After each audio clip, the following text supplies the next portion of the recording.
Welcome to this video on voltage and current sources and dependent and independent voltage and current sources, and DC and AC for that matter.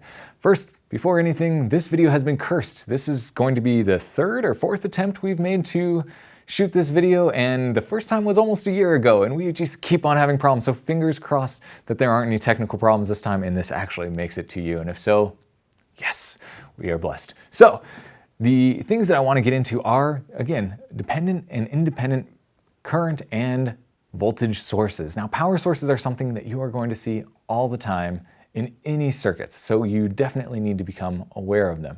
And I'm going to start out with what is the most common thing you're going to see in real life, even though you're going to see the whole variety if you're going to college and taking these classes.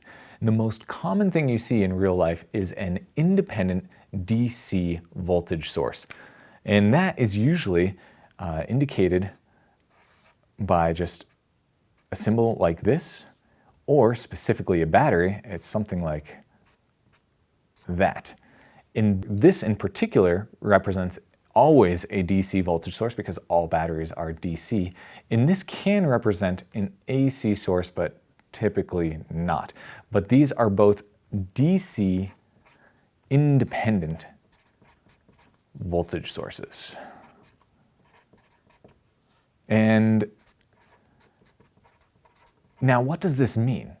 So if you see something like this in your circuit class, this means that these sources will do whatever they need to provide as much current as necessary to maintain a voltage across the two sides. So you'll often see, like, let's just say this is 5 volts DC. This means that it will try and make sure that this side is always 5 volts greater than this side.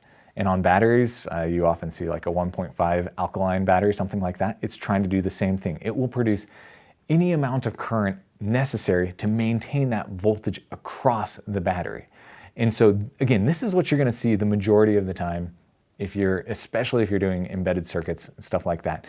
You are going to be dealing with these low voltage DC power sources. Now, if you're dealing with an AC voltage source, sometimes you'll see it as a sinusoid in there, and other times you'll see it as the plus minus, and then they'll just say sine 5t or 5 sine t omega t, something along those lines, indicating that it is varying. And the only difference there is that then your voltage output is, of course, going to be AC instead of DC. Even though technically, I guess you could have an offset of voltage, and then we don't need to get into that. However, these are some of the most common things you'll see, and frankly, this, in my career, in my experience, this is the most common indication of a voltage source in particular, and usually it's referencing DC, though you definitely need to check on the side, though if you do see the sinusoid, then you know for a fact that it's an AC sinusoid. Okay, and this is independent, which we'll get into what the difference is between dependent and independent as soon as we get to the dependent sources. So now these are voltage sources. Let's look at a current source. With that, you still have that circle, but instead of a plus minus, you have an arrow indicating current flowing in this direction. The difference between a voltage source and a current source is a current source will produce any amount of voltage necessary to achieve the current that it's rated for. Now, when I was in college, there was a guy who was a technician before he came into school, and he said, I've never seen a current source in real life. And I just want to say that what he did, he never saw a current source in real life. And it's not that common if you do the embedded sort of stuff that I do. But if you're ever doing microelectronics and you're dealing with BJTs or you're doing current mirrors or something like that, they are represented by current sources. Or if you're even doing like an LED driver, that is a current source. So just because you don't know of a time when these might be used, that doesn't mean that they don't actually exist in real life. So just going to put that little word of warning out there. But this is your voltage source and this is your current source. And again, voltage source will create any amount of current necessary to have that voltage across it, and a current source will create any amount of voltage across it to maintain the current that it's rated for. Now, one word of warning is I said they will create any amount of current, any amount of voltage, and in our ideal world here, that's true. This can create infinite current and this can create infinite voltage. Now, in real life, nothing can create an infinite amount of anything. So in real life, there will be restrictions, and like your batteries at 1.5 volts, it will usually max out. Like your AA can do a couple of amps before it just cannot produce any more current, and that's when the voltage will drop. And if you see your lights flicker on and off when you turn on the garbage disposal or some other heavy load, that's because it's struggling to keep that voltage as it's trying to create or provide the current that is being demanded of it. So just want to throw that out there that in this scenario, we are considering things to be ideal, but in reality, of course, nothing can be infinite voltage or infinite current. Okay, so these are both, well, let me just, so we can just say DC, independent current source. And there's, again, since this isn't as common, I feel like you don't see as many different symbols, and I've never seen an AC independent current source. I don't know if they're out there. I've never seen one. So let's jump into our voltage and current sources that are dependent. Now, our dependent voltage source will look like this. Instead of a circle, you get a diamond. And that shows, just in the symbology, that now this voltage source is dependent on another portion of the circuit. So this is a dependent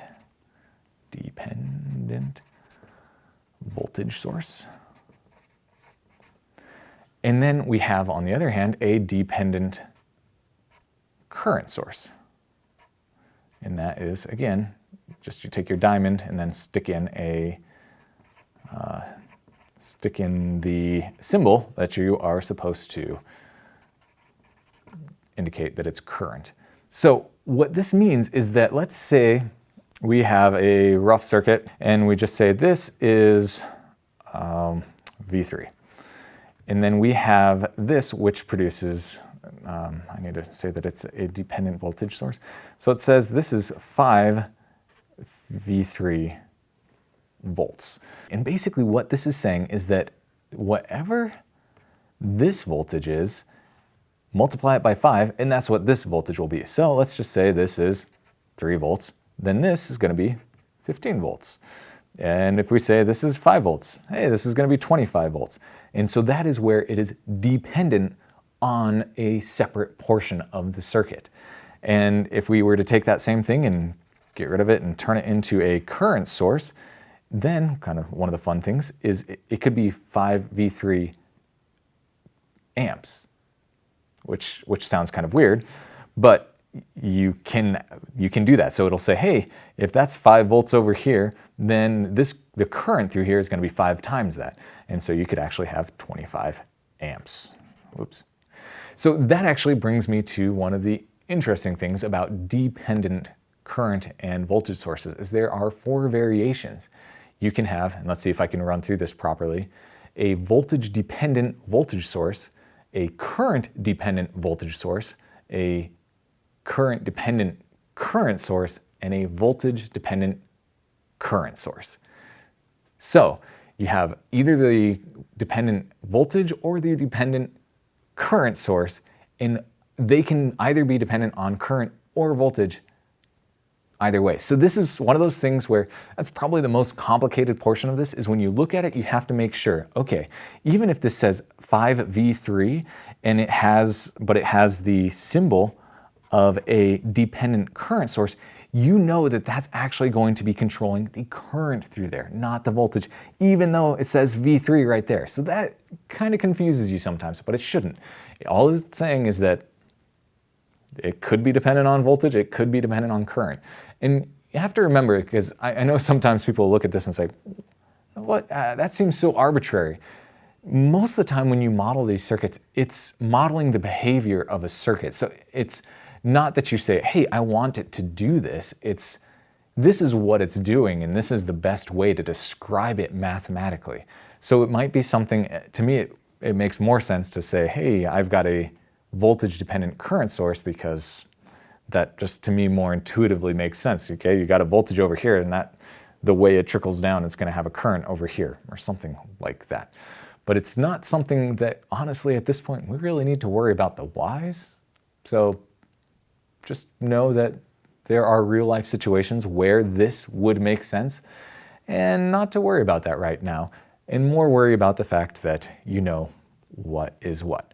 So dependent voltage and dependent current sources can complicate things just a little bit because they make the math a little bit more challenging, because you can't just say, oh, okay, well, I've got 5 volts here. It's like, oh no, I've got 5 volts V3. But as long as you take your time and you make sure you're putting the right thing into your equations, yes, it does complicate the math a little bit, but it shouldn't scare you theoretically, intuitively. You should still have a good idea of what's going on.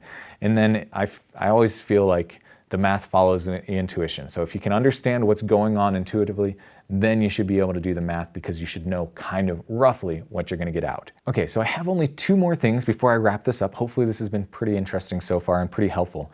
But the 2 things that I want to mention are, first of all, these are active power sources. And what I mean by that is that they can produce the amount of current or voltage necessary, or they can absorb it if necessary. Whenever we're doing these calculations, it can act either way depending on what's going on with the rest of the circuit. Naturally, we typically assume that it's creating that voltage source or current, but sometimes it is absorbing it. So just keep that in mind, that if you've got something that's 5 volts and then a resistor and something that's 10 volts, really it's absorbing the current and that's going to be coming into it. So just keep that in mind. And finally, sometimes when I was in Circuits 1, I would try and use Ohm's law over these, because I'm like, oh, I know the current through it and I know the voltage across it, so that just can be replaced with a resistor, right? No, you can't do that. Ohm's law only applies to resistors, and once you understand how reactance works and all of that sort of stuff, to capacitors and inductors later, and we won't worry about that right now, but it does not apply to power sources. You cannot use Ohm's law to figure out what the equivalent resistance is, or say, well, I think that it should produce this much current. You're going down the wrong path. Just stop before you confuse yourself, like I did multiple times. Okay, that's it. That's all we needed to learn about dependent and independent voltage and current sources. Hopefully that gives you a good foundation as you are jumping more into circuits and trying to develop a better intuitive understanding of what's going on. Nothing here should scare you. Don't let it frighten you.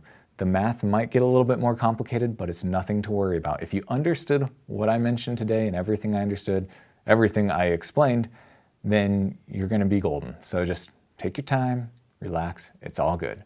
Hope you enjoyed this video. If you did, give it a like, subscribe to our channel, all of that good stuff, and we will catch you in the next one. Take care.